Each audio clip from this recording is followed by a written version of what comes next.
খাবার বাড়ছে। আজকে বানিয়েছি ডিম তড়কা দিয়ে তড়কা বানিয়েছি। আর জানো তো ব্যাঙ্গালোরে বৃষ্টি হয়েছে, প্রায় 5 মাস বাদে বৃষ্টি হয়েছে। আর বৃষ্টি হয়েছে, গরমটা সেই তবুই একটা অন্যরকম বলে কিন্তু আজকে রাত্রেবেলা রুটি আর ডিম তড়কা। सुन सुन सुन बरसात की धुन सुन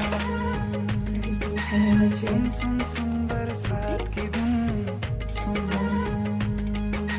सुन सुन सुन बरसात की धुन सुन। আর তড়কা মানে তো অবশ্যই কাঁচা পেঁয়াজ তো থাকবেই, তা কাঁচা পেঁয়াজ। আজকে রাতে ডিম তড়কা, রুটি আর কাঁচা পেঁয়াজ। এই ডিম তড়কা রুটি দেখলে কিন্তু বেশ একটা ধাবার কথা মনে পড়ে। বলো তোমরা কে কে ডিম তড়কা খেতে ভালোবাসো? অবশ্যই কিন্তু জানিও। সবাই ভালো থেকো, সুস্থ থেকো, টাটা।